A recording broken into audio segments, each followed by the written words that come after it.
So yeah, I've been thinking about my story for a while. A friend of mine asked me a little while ago what it was that got me into this work and what my story was, and I had a really hard time coming up with anything cohesive, and I'm not sure if I still have that down, but I think, well, so I was born and raised in St. Louis, Missouri. Both of my parents are doctors. I sort of grew up,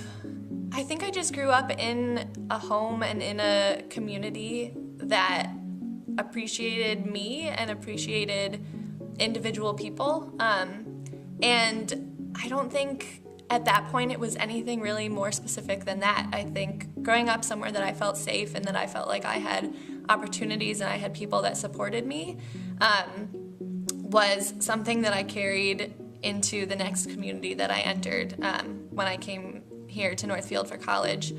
And so I think just this background or this perspective that I grew up with, that everyone deserves to have that sense of security. And I don't think I even realized until I came here and started working in the community that that's not always the case.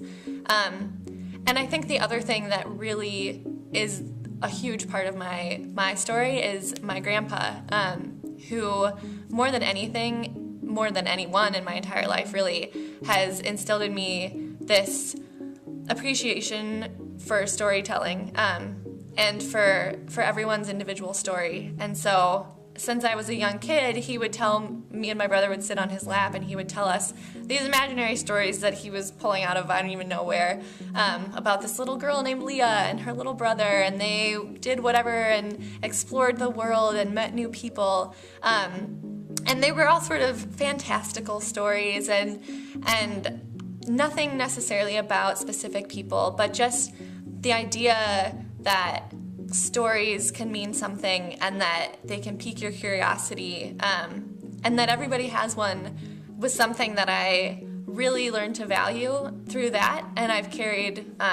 throughout my life, I think, whether I've really even realized it or not. And he's also been the one that's always reminded me of my personal story, of where I come from, of what I acted like when I was a kid, and just those reminders of who I am as a person, and that every individual person that I meet has their own story as well, is something that really impacted me, especially when I started to listen to other people's stories. And so when I started doing interviewing or started working in the community, that sort of inherent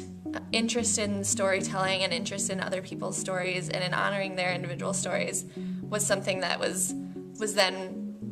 already sort of a part of me, but then that I got to sort of cultivate as I was doing that. And that's always been, I think, what's interested me. And knowing my interest in storytelling and my interest in learning about people's lives, and through that learning about their lives, realizing what's not fair about their lives or what's difficult, and then realizing that the power of their story is exactly that. It's what makes them who they are, and that is what we can use in our work together, is what's really been really significant, I think.